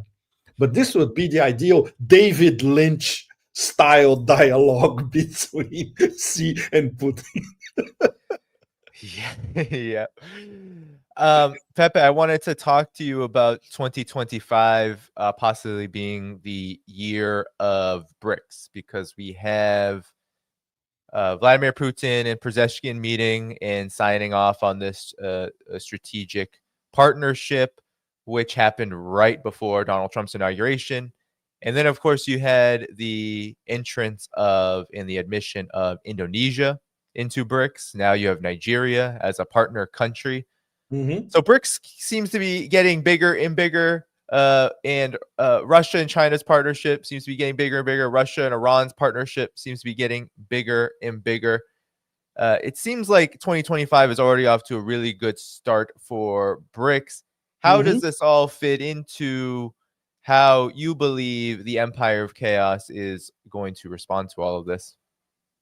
Well, Danny, first they need to understand what BRICS is about. And as we were talking, very few people across the Beltway have any clue about what BRICS have been doing, why last year was very important, because last year was the year of the consolidation of BRICS under the Russian presidency, and the Russians worked their asses off to have fantastic results after 1 year and 1 full year of work. This year is much more complicated. It started very well, I agree, but the problem is, technically, we're going to have only half a year of Brazilian presidency. These clowns, and I have to call them clowns, they schedule the BRICS annual summit for July. Because at the end of the year, no, I think it's November, we're going to have the COP30 in the Amazon. We cannot do both at the same time. This is pathetic, absolutely pathetic. They cannot say the real reason. It's because for the Brazilian foreign ministry, the G20 is more important than BRICS.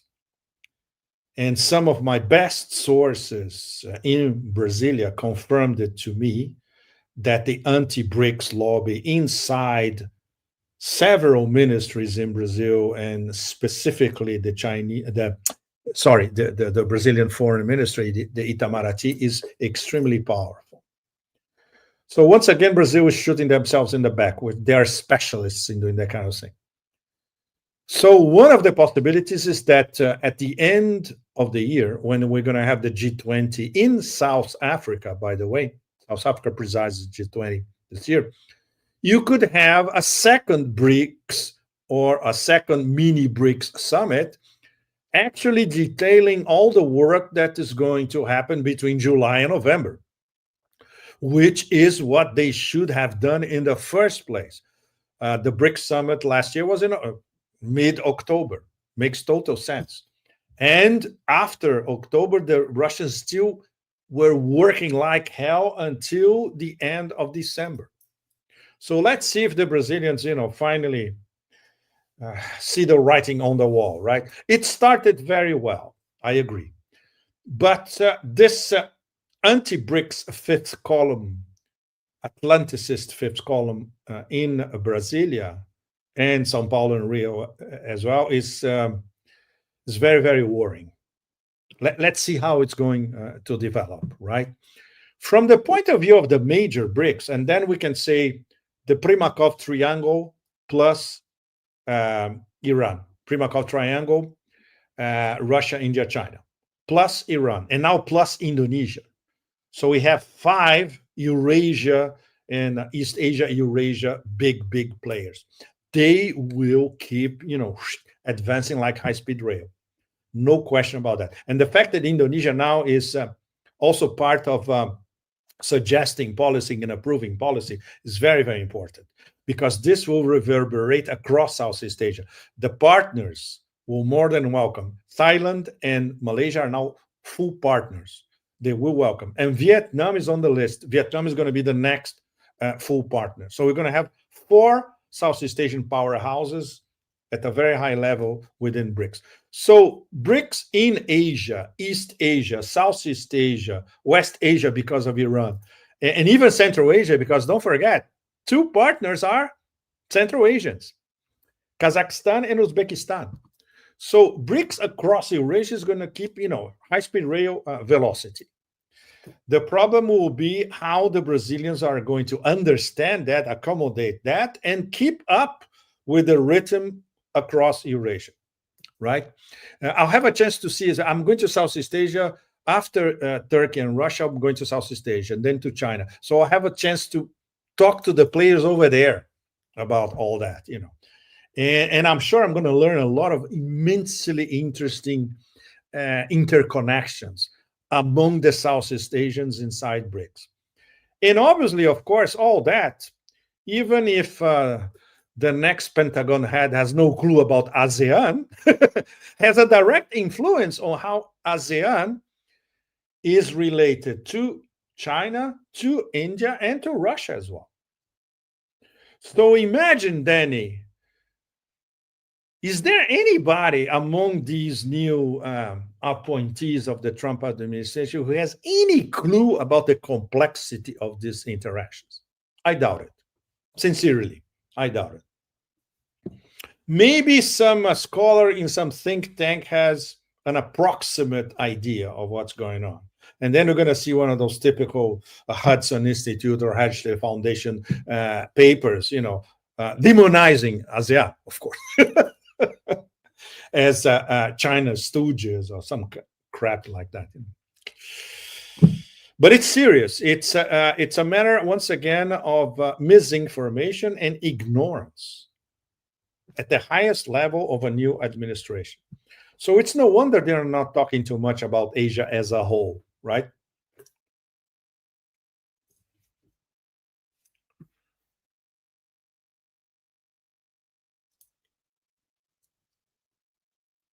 Sorry about that. I was muted. Yeah, no problem. No problem. Well, I wanted to ask you, Pepe.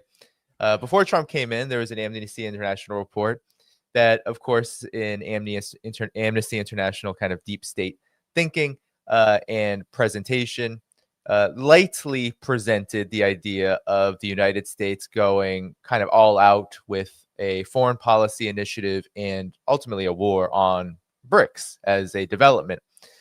Donald Trump has been less light on his rhetoric and has said outright that BRICS countries, if they do what the United States doesn't want them to do, de-dollarize, move away from the U.S. financial system, he's going to slap them with 100% tariffs. Talk to us about what that would actually mean and what exactly is Trump and the whole deep state and establishment apparatus. What are they warring against? Well, if he slaps these tariffs, it's very simple. Southeast Asia will stop exporting to the US, and they will increase trade among themselves, which is already happening, and increase trade with China, India, Iran, Turkey, the Central Asians, etc. Central Asians, the same thing. They will increase their own geoeconomics with China and with Russia. So it's not that Eurasia as a whole, different parts of Eurasia, they absolutely need the American market. No, not at all. Not at all. And they are solidifying a geoeconomic relationship all across Eurasia where they are literally self-sufficient. They don't need the West, in fact. And that gets really, really serious. They could increase, for instance, trade with African nations. For instance, the port of Mariupol in Donetsk. They are, you know where they are focusing on in terms of expanding their markets? African nations. See? So this is something that, and now with this new development, and I would say accelerated development of the Caspian, the intra-Caspian trade is going to boomerang with the north-south corridor, you know. And then don't forget, in 2 or 3 years, we're going to have, this is what they are more or less thinking, Rosatom, no? Building the nuclear icebreakers in Russia. I talked to one of their engineers last year at the Vladivostok Forum. It was an amazing conversation. He said, look, maybe in between 2 or 3 years, we can have the full Northern Sea route open with our nuclear icebreakers, plus we are building another 4. They're going to be ready maybe in 4 to 5 until the end of this decade. And then you have the full itinerary of the Northern Sea route open for everybody. So everybody's going to profit from it. Not only China, but Japan, South Korea, everybody. So, you know, you don't need the empire for any of that. So the empire will keep, once again, exploiting the vassals in Europe. But what is the United States buying from Europe nowadays? Not much, apart from luxury products, which goes to the 0.1%. There's not much, you know. And of course, once again, the Western Hemisphere.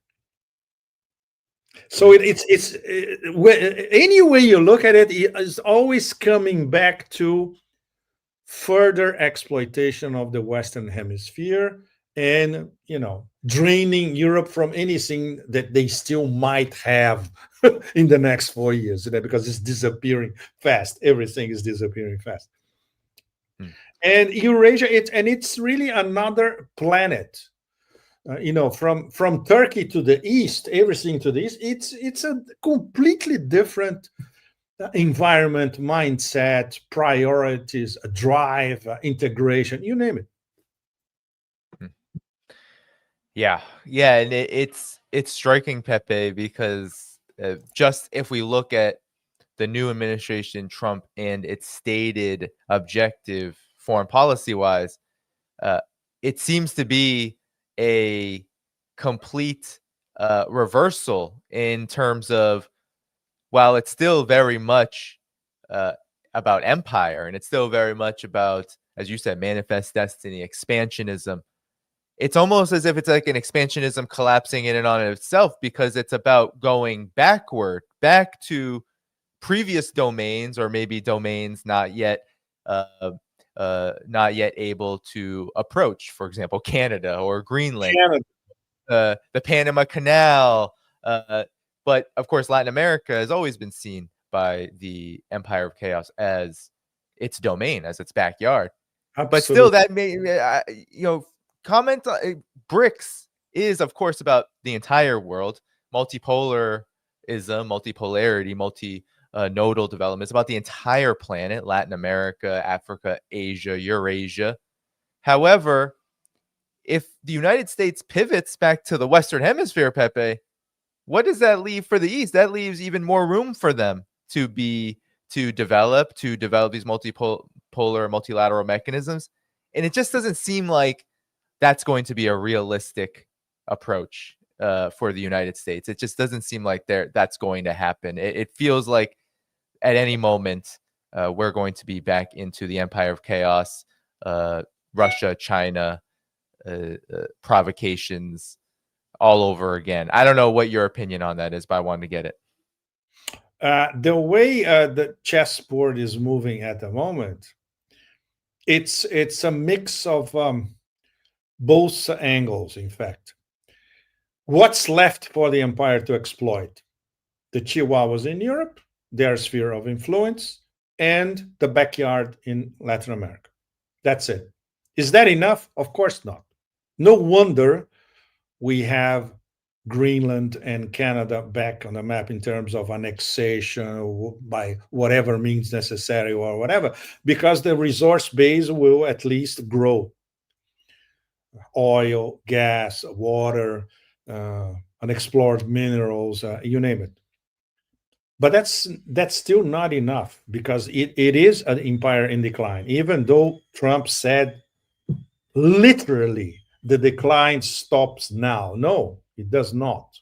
He's trying to rebrand the decline into a sort of expansionism or exceptionalism 2.0. But without the bulk of Eurasia, this is absolutely impossible.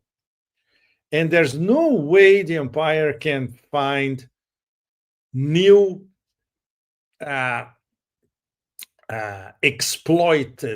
be exploited latitudes across Eurasia. They can have a few deals here and there, but not hardcore colonies that can bring a lot of stuff that the empire really needs. For instance, relationship with Saudi Arabia. Relationship with Trump is still obsessed with the Abraham Accords and having Israel and Saudi Arabia strike some sort of a relationship. This would be beneficial for Israel only, not for the US. And the Saudis, when I say the Saudis, in fact, everything goes back to MBS. MBS is in the highest fence ever, because he's looking on both sides. Okay, what do I do? How much longer can I postpone hedging my bets all the time? Sooner or later, it's going to, and the BRICS themselves are going to ask him to, okay, whose side are you really on? Are you with us? And then the Chinese are going to say, look, from now on, everything that we buy from you is Petro Yuan. So soon we are approaching this moment, So big decision. So what's left for the empire? Egypt, Jordan, joke. In Africa, forget it. There's when I was in South Africa, in 2 months ago only, and wonderful conversations that we had in Johannesburg, and the Africans. Not only South Africans, but Senegalese, Malinese, they were saying, look, the Americans have nothing to offer us. No wonder our relationships with Russia are improving, and no wonder the Chinese are everywhere. Of course. So I need 30 seconds. If Go you ahead. can, Sure. if you can, it's an emergency on my door. No worries, no worries. All right, we'll bring Pepe back on in a minute, but I agree with him. Look, the United States has nothing to offer Africa, nothing to offer Latin America. Sorry, Russia everybody. and China are back. Here we go. Pepe is It back. was a secret agent showing up at my door. Oh, don't say that, Pepe. All right, keep going. Don't say that. All right, continue, sir. So just finishing this particular theme, Danny, there's nothing left. Can you imagine the Americans striking serious deals with Southeast Asian nations? No. Their number one trade partner for all of the 10 in the ASEAN is China. And even with the Philippines, what can the Philippines offer the Americans? Assuming that they have an extraordinary BRICS style, some sort of deal collaboration, nothing, And what American hyper-capitalism need, they need expand their resource base. So the only credible roadmap ahead is these hardcore annexations, starting with Greenland. And let's ask Canadian public opinion what they think about being incorporated to the US. We know that Canadian business classes, we know they want, of course, but not the Canadian population. No way, they'll never accept it. Yeah, they don't want a $100,000 medical debt. That's certainly not in there. $100,000 medical debt. That's not in their thing. That's not in their wish list on Amazon. But Pepe, yeah, everything that you said reeks of, and this is what, Donald Trump, yes, is coming in, thumping chests, looking powerful, making very quick moves in his first, what will be, the 100 days go around. But the United States does not look powerful right now. Everything that you laid out, that's all. The word is isolation. I mean, we're talking about Africa, Eurasia. We're talking a pivot back to the Western Hemisphere.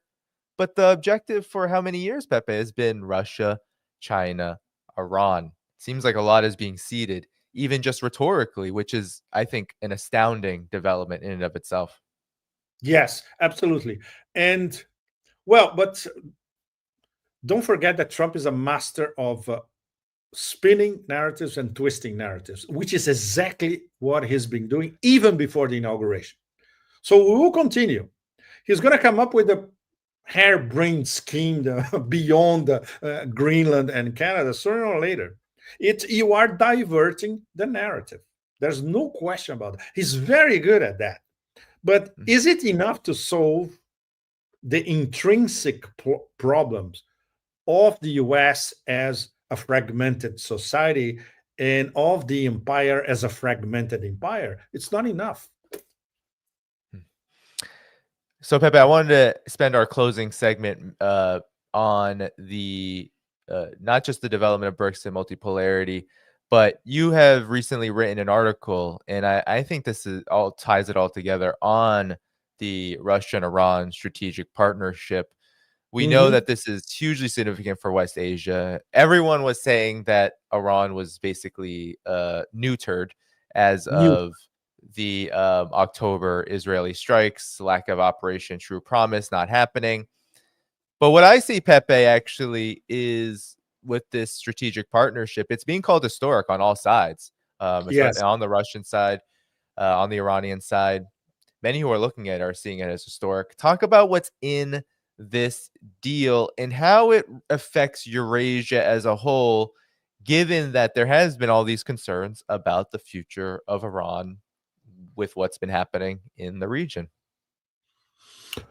Well, it's mostly a geoeconomic energy partnership, much more than a geopolitical alliance or a military alliance. This is also included, of course. But I think from the beginning, we were talking about the importance of the international north-south transportation corridor in signing the whole thing, because the Russians are going to invest in rubles a lot of money to have the corridor completed as fast as possible.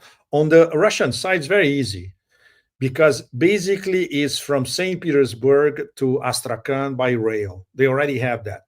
But the Iranians need investment, navigation across the Caspian Sea, and obviously other littoral Caspian members are interested as well, Kazakhstan, Turkmenistan, etc.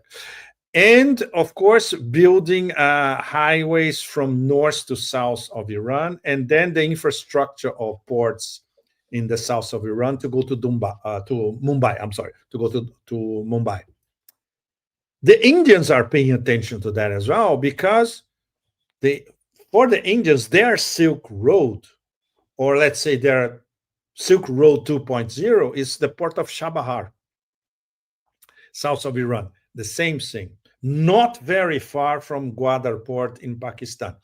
For the Indians, the first Indian idea was, okay, we're going to use Chabahar to build our maritime and then overland Silk Road. So, you leave Mumbai, you go to Chabahar. From Chabahar, there is a highway that they built, by the way, to the Afghan border. And then we have access to Afghanistan and to Central Asia.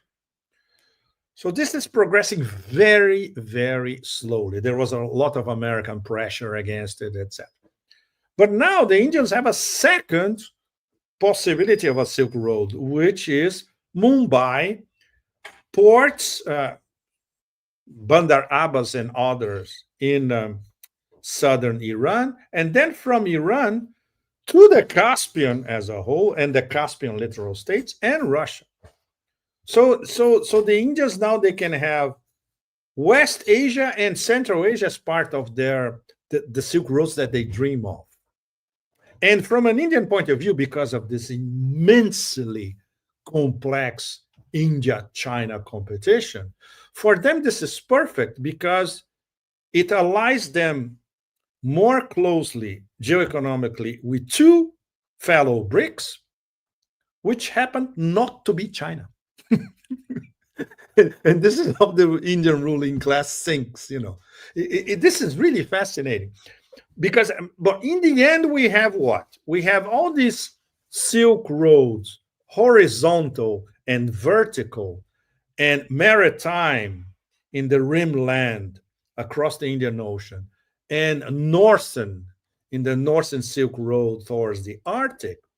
They are all progressing in parallel, but in many aspects, they are also converging. For instance, these Indian Silk Roads, they are converging in Iran and even in parts of the Caspian and even in Afghanistan, because Iran also exports to Afghanistan. Iran can export Indian goods to Afghanistan. And, coming from Mumbai to southern Iran and then to Afghanistan, it's, I think this road is a little over 100 kilometers, very, very close to the Afghan border, And at the same time, the Indians open Central Asian markets for them, which are essentially Russian and Chinese territory, So you see a lot of overlapping, you see a lot of competition, of course, but a lot of overlapping and intersecting as well. And that's what makes it so fascinating. And obviously, the overall picture is that the US is completely absent of all these connectivity corridors, completely, totally out of all these connectivity corridors. So what does that tell us? Tells us that all these different parts of Asia, East Asia, Northeast Asia, Southeast Asia, Central Asia, West Asia, they are integrating inside themselves and with the other neighbors. And this was the original idea of the Silk Roads, of the Chinese Silk Roads. When the Chinese came up with the Silk Road concept, 2013, in the beginning, they were not very audacious. I remember very well. The other day, I was compiling old stuff, and I saw my first Silk Road article, which was written a few days after Xi Jinping inaugurated Silk Roads in Astana. Yeah. And they were relatively shy at the moment, but the main idea was already there. We want to link our western part of China, Xinjiang, with our neighbors. But then after a few years, the whole thing went all over the place, because it was our neighbors, was our southern neighbors, was northern neighbors, Trans-Siberian, Europe, you name it, right? And now we have the Shanghai port in Peru, which is the Maritime Silk Road in the South Pacific, which is something absolutely extraordinary. But at the time, they were, okay, at least we should have more closer relationship with our neighbors in Central Asia. And now look at what's going on now, what, less than 12 years after the start of the Silk Road. And very, very important to all of you, our audience, the planning for the new Silk Roads goes all the way to 2049. They planned in stages. It's typical Chinese 5-year plans and targets. So just to give you an idea, they start thinking about implementation of the new Silk Roads only 2 or 3 years ago. Before that, it was always pre-planning, planning, starting works, etc. So now the real work of building all these nodes of interconnecting nations, ports, corridors, inland ports, and everything, it's starting only now. So this tells us about a socialist government that thinks about the future and plans for the future, not like in America where they cannot even plan for next week. That's how the Chinese do things. And that's how the Russians are starting to. The Russians are not thinking along these lines. They are starting to think along these lines when we see what they are planning for the Siberia and the Arctic. They want to do what the Chinese did to Xinjiang and then expand into the Silk Roads, to develop the whole of the Far East in Russia and the whole of the Arctic. It's mind-boggling, the scope, the depth, the reach, and the seriousness of central governments, because this is being coordinated in Russia federally by Moscow. Of course, all the regional governments, all the provinces, but they all say, when you talk to them in Russia, they say, I know, look at the investments from Moscow in all our projects and all that. That's how it works. I mean, we just put these two things together, Pepe. You have what you just described with Russia, the China Belt and Road Initiative, which is massive now. I mean, we would have to spend a whole another whole episode talking about it.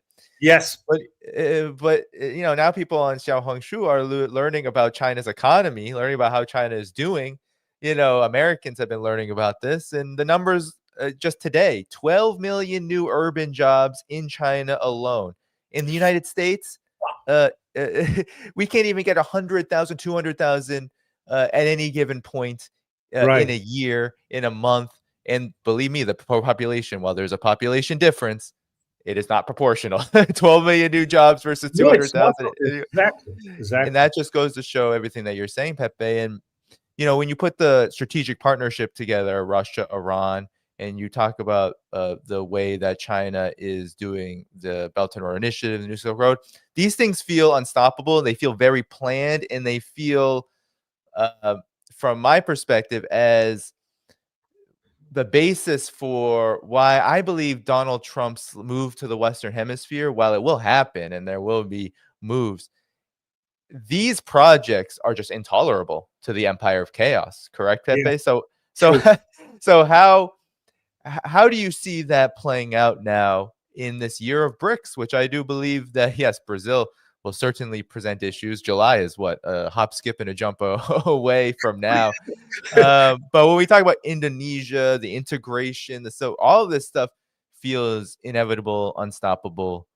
But I also see the empire of chaos retaliating quite hard, even under Donald Trump.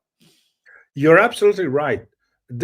I tried to address this in my previous column, or two previous columns, the swing states, which were identified a year and a half ago by the U.S. think tank Land, and they're all BRICS or BRICS partners or crypto BRICS.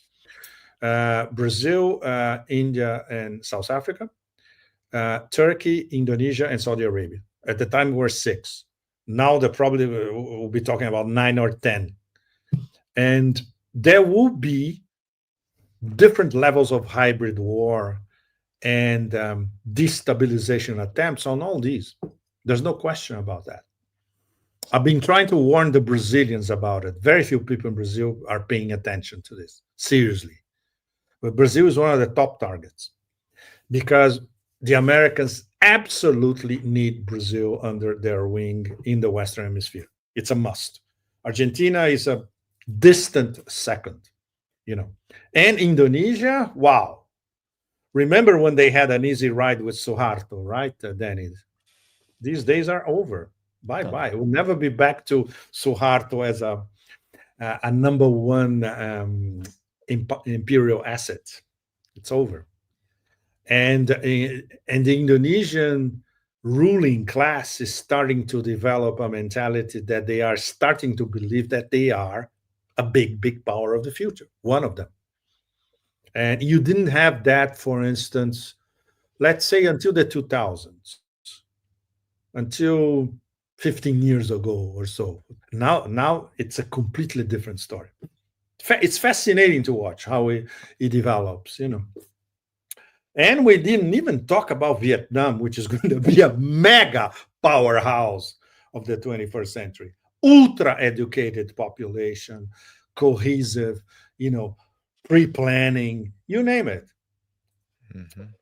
Yeah, and certain almost secretly too firmly in the camp of the multipolar world, which most people don't think about because it's not talked about in the headlines or anything. But every move that it's made, from becoming a BRICS partner, its deep relationship with Russia, its growing trade with China, despite differences, growing and booming trade, all of it, it shows that it's going to be firmly in this. We're not going to call it a camp, but it's firmly on that path. It wants to be on the path of multipolarity, quite obviously. Well, and then yeah, well, we're coming to a close, Pepe. And just last word, if you want to have one on the just what you said about Brazil. It's obvious that the Empire of Chaos wants to see Brazil look like Argentina. They want to see Brazil fall like a deck of cards and, maybe pull out of BRICS. Do you see that maybe in this year of BRICS and the Trump administration that some of these weaker nodes might be where the Trump administration, where the deep state, where the unipolar world tries to focus? Because right now it seems like Russia, China, even Iran seem like difficult players to topple. Very hard nuts to crack. And I'm sure I would not say Trump, because Trump is not a strategist and he doesn't think geopolitically. It's a visceral, transactional, a cost benefit and all that. And these Republicans in think tanks, they are very parochial, provincial. They don't understand the other. They don't understand the world at large. So the level of analysis is not exactly sophisticated. So, but the only thing we can agree, all of us can agree on, is there's going to be hardcore hybrid war against all the major nodes. There's no question about that. And in terms of Russia and China, let's wait and see. I think it's too early to tell, because Trump himself may come to the conclusion that there's no way he can frontally attack Russia and China, especially at the same time, like those idiots were doing until last week. So he may come up with some sort of Trumpian arrangement with both. And of course, he will try divide and rule once again, because this is what the empire always does. But maybe with a Trumpian touch, so trying to offer something. Okay, what could he possibly offer that the Russians will say, okay, we like it? The only thing he could offer is, okay, we sit on the same table and we talk about indivisibility of security. This will never happen coming from the US. And China, the Chinese, with their 5,000-year patience, they said, look, can we sit down and have some diplomacy, please? Maybe some diplomacy. Yeah, right. That's the best we can hope for. Indeed. Well, Pepe, it has been a good time. We'll head out together. Everybody go to the video description and find Pepe's Telegram, where you can find all of his work. I also put his new column there in the cradle on the Russia-Iran strategic partnership. Everyone, I'll be back tomorrow night. I will announce that very soon, likely either this evening or tomorrow, for another live stream following the new Trump regime. With all that said, everyone, hit the like button before you go, all 5,000 plus of you, because that will help boost the stream in the algorithm, so more people see Pepe, more people see Scott in our conversation. With all that said, everyone, take care. Have a good rest of your day. Bye-bye. Thanks, Danny. Thanks.